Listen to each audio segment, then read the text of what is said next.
De la dignidad, unidad e igualdad de todas las personas deriva, en primer lugar, el principio del bien común al que debe referirse todo aspecto de la vida social para encontrar plenitud de sentido. Según una primera y vasta acepción, por bien común se entiende el conjunto de condiciones de la vida social que hacen posible a las asociaciones y a cada uno de sus miembros el logro más pleno y más fácil de la propia perfección. El bien común no consiste en la simple suma de los bienes particulares de cada sujeto del cuerpo social. Siendo de todos y de cada uno, es y permanece común, porque es indivisible y porque solo juntos es posible alcanzarlo, acrecentarlo y custodiarlo, también en vistas al futuro.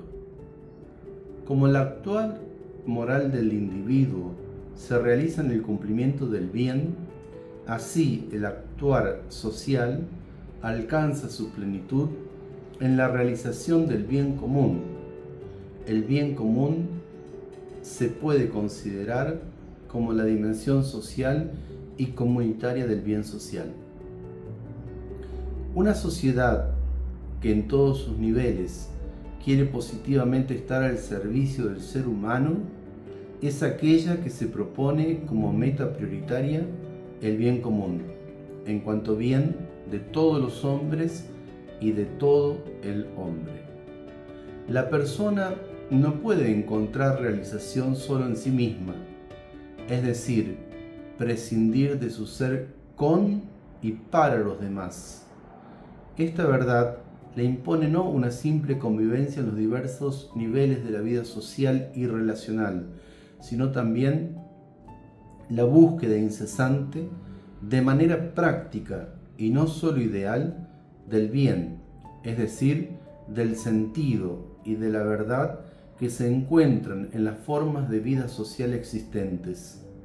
Ninguna forma expresiva de la sociabilidad, desde la familia, pasando por el grupo social intermedio, la asociación, la empresa de carácter económico, la ciudad, la región, el Estado, hasta la misma comunidad de los pueblos y de las naciones, puede eludir la cuestión acerca del propio bien común, que es constitutivo de su significado y auténtica razón de ser de su misma subsistencia.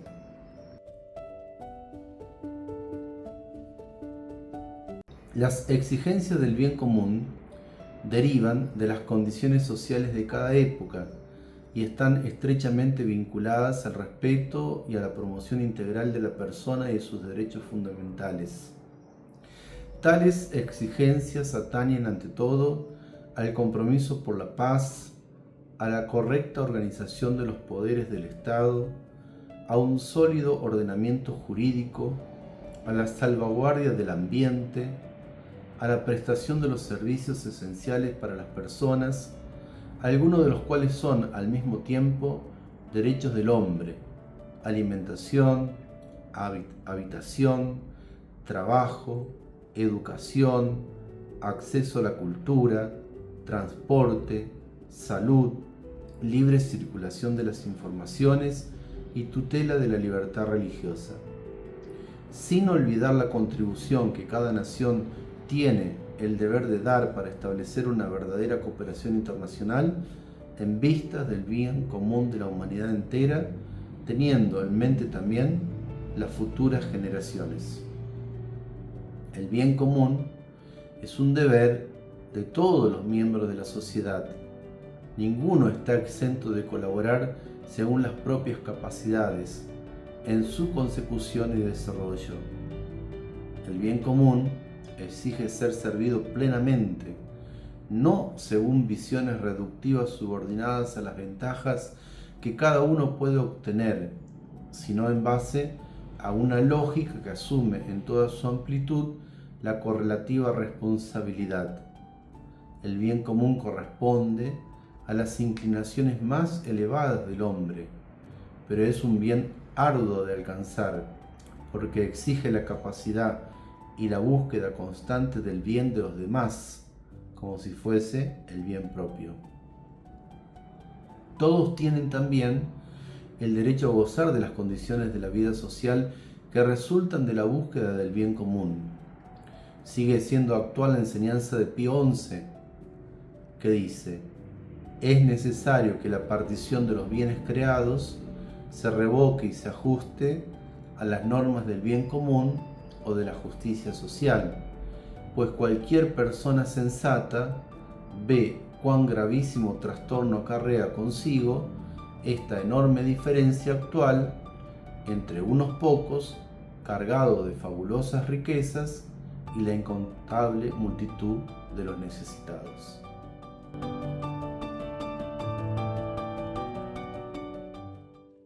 La responsabilidad de edificar el bien común compete, además de las personas particulares, también al Estado, porque el bien común es la razón de ser de la autoridad política.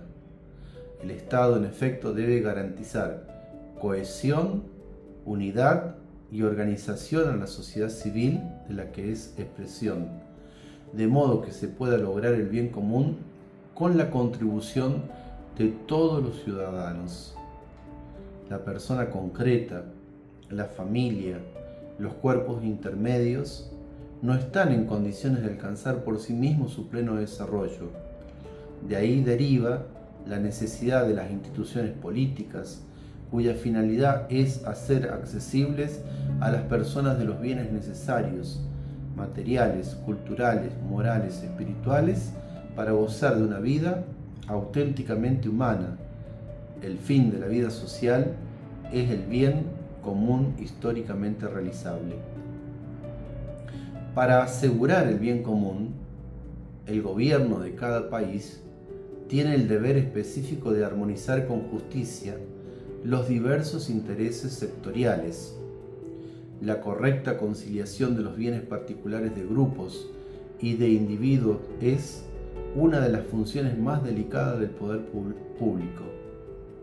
En un Estado democrático, en el que las decisiones se toman ordinariamente por mayoría entre los representantes de la voluntad popular, aquellos a quienes compete la responsabilidad de gobierno están obligados a fomentar el bien común del país, no solo según las orientaciones de la mayoría, sino en la perspectiva del bien efectivo de todos los miembros de la comunidad civil, incluidas las minorías. El bien común de la sociedad no es un fin autárquico. Tiene valor solo en relación al logro de los fines últimos de la persona y al bien común de toda la creación. Dios es el fin último de sus criaturas y por ningún motivo puede privarse al bien común de su dimensión trascendente, que excede y, al mismo tiempo, da cumplimiento a la dimensión histórica. Esta perspectiva alcanza su plenitud a la luz de la fe en la Pascua de Jesús, que ilumina en plenitud la realización del verdadero bien común de la humanidad. Nuestra historia, el esfuerzo personal y colectivo para elevar la condición humana, comienza y culmina en Jesús. Gracias a Él, por medio de Él y en vista de Él, toda realidad, incluida la sociedad humana, puede ser conducida a su bien supremo, a su cumplimiento. Una visión puramente histórica y materialista terminaría por transformar el bien común en un simple bienestar socioeconómico, carente de la finalidad trascendente, es decir, de su más profunda razón de ser.